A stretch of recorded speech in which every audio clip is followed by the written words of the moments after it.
সোমবার বিধানসভায় রাজ্য বাজেট পেশ করলেন অর্থমন্ত্রী স্বপন দাশগুপ্ত।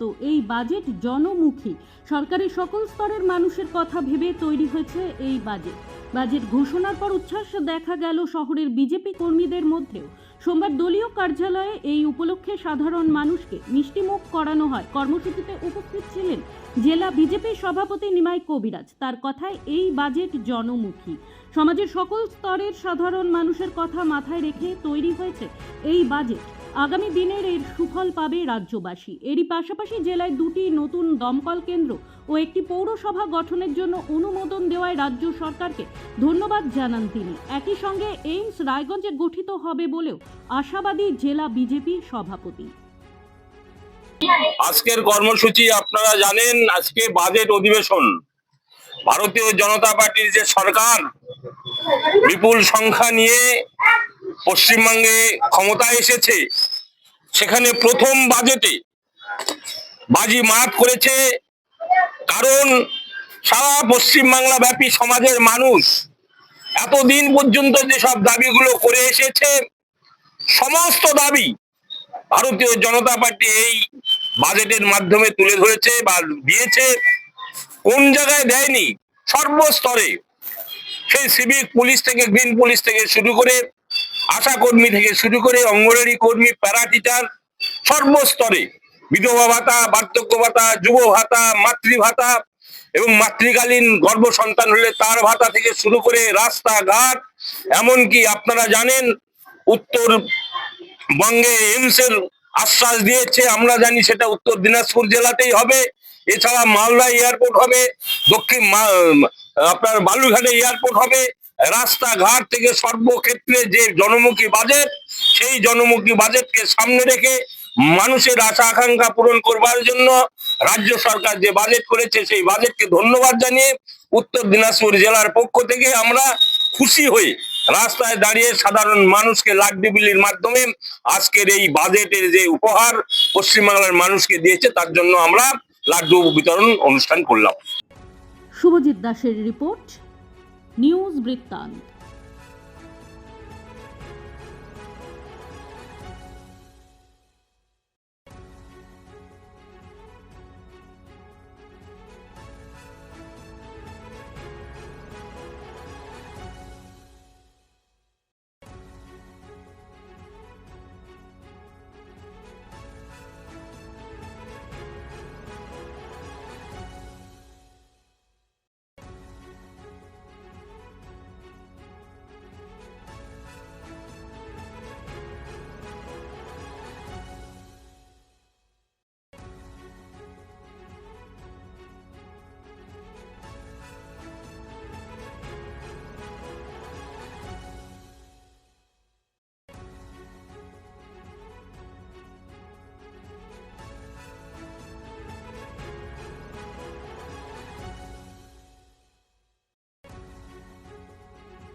Wait.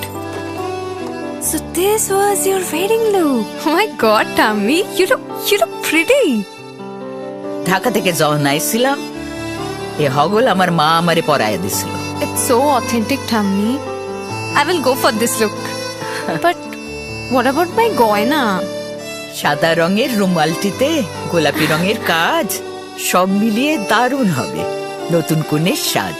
আমার গয়না আমার শ্রী ঢাকা জুয়েলার্স, আভিজাত্যের গয়না। এবার আর স্বাস্থ্য পরীক্ষার জন্য বাইরে যেতে হবে না। সব বিশ্বমানের পরিষেবা আপনার হাতের মুঠোয়। এক ছাদের নিচে পলিক্লিনিক, ডায়াগনস্টিক ও এক্সপার্ট কেয়ার।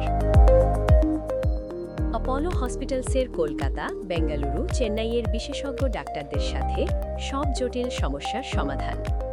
অপোলো ক্লিনিক এখন রায়গঞ্জে। আপনার জীবনের সমস্ত প্রতিকূল পরিস্থিতির অবসান ঘটাতে আজই আসুন স্বর্গীয় জ্যোতিষ গবেষক ও তন্ত্র সাধক অলোক কর্মকারের সুযোগ্য পুত্র ও একমাত্র শিষ্য সঞ্জয়ের কাছে, যিনি আসাম বঙ্গীয় জ্যোতিষ ও তন্ত্র সোসাইটি দ্বারা জ্যোতিষ রত্ন উপাধিতে সম্মানিত। তাই আজই আসুন বংশানুক্রমিক ও সুদক্ষ জ্যোতিষ প্রতিষ্ঠানে। Shishu Mangal child development centre and research institute. এখানে রয়েছেন developmental paediatrician doctor Nilanjan Mukherjee. সমস্ত রকম ভ্যাকসিনেশন কিন্তু তিনি নিজে হাতে করেন। এছাড়া রয়েছে নেবুলাইজেশনের ব্যবস্থা। সবচেয়ে বড় কথা, আপনার শিশু যদি জেদ করছে, রাগ করছে, মন খারাপ করছে, সাইকোলজিস্টের পরামর্শ চাইতে এলে আপনাকে আসতেই হবে শিশু মঙ্গলে। ছোট ছোট অনুভূতি স্মৃতিগুলো থেকে যায় সব সময় আদরে। কুকু কুকু কিরে হলো? আসছি। লকডাউন সময় তো হয়ে এলো। কিছু স্মৃতির ভাজেই তোলা থাকে শুভারম্ভে প্রাপ্তি। 50 বছরের অভিজ্ঞতায় অগ্নিশ্বর জুয়েলার্স, নিখুঁত গয়নার কারিগরি। Agnishwar jewellers, NS road, Raiganj. রাত হোক বা দিন, নিউরো এমার্জেন্সি সময় দেখে আসে না। হঠাৎ মাথায় আঘাত, স্ট্রোক বা অচেতন হয়ে যাওয়া, প্রতিটি মুহূর্তই অমূল্য, কারণ এখানে সময়ই সবচেয়ে বড় চিকিৎসা। এবার রায়গঞ্জেই উপলব্ধ অ্যাডভান্সড নিউরোসার্জারি সুবিধা। দক্ষ নিউরোসার্জন ও আধুনিক প্রযুক্তির সহায়তায় 24x7 জরুরি পরিষেবা। সঠিক সময়ে সঠিক চিকিৎসা ফিরিয়ে দিতে পারে স্বাভাবিক জীবন। জীবনরেখা হসপিটাল, অ্যাডভান্সড নিউরো কেয়ার।